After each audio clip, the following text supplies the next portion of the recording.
না মা, চলো না আবার একটু ফুচকা খেয়ে আসি। সেই কবে খেয়েছি ফুচকা, মনে চল ঠিক আছে, আজকে খেয়ে আসি। চল তাহলে যাবা ফুচকা খেতে? চলো চলো, মজা হবে আজকে, চলো। বাহ, আগে থাকতে টাকার কথাটা বলেনি। ঠিক আছে, কত করে খাবি আগে বলে নে, তারপরে যাও। কত করে খাবো মানে? চলো চলো, 10 টাকার ফুচকা খেয়ে আসি, 10 টাকা খাবো। হ্যাঁ চলো, তুমি আর আমি 10 টাকার 20 টাকার ফুচকা খেয়ে আসি।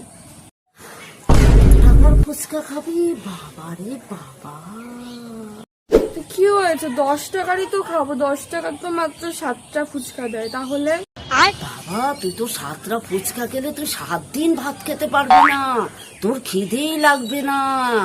7টা ফুচকা, 10 টাকার ফুচকা তুই খেতে পারবি না। ও তাহলে 5 টাকার ফুচকা খাই, তাহলে তো আমি অনেক, তাহলে তো আর পেট ভরবে না। 5 টাকার ফুচকা 5 টাকার ফুচকা? বাবা 5 টাকার ফুচকা খেলে তো তুই 3 দিন না খেয়ে থাকতে হবে, 3 দিন তোর খিদে লাগবে না। তাহলে চলো দেখেই চলে আসি, খেতে হবে না, তাহলে তো হবে, তাহলে তো যাবা। জানিস দেখতে গিয়ে কি হয়েছিল? দেখতে গিয়েই তো আমি 2 দিন না খেয়েছি। কেন? আরে সবাই খাচ্ছিল না, তখন আমি দাঁড়িয়ে দাঁড়িয়ে ঢুক গিয়েছিলাম, তাতেই আমি 2 দিন না খেয়েছিলাম। আমার এত পেট ভরে গেছিল জানিস।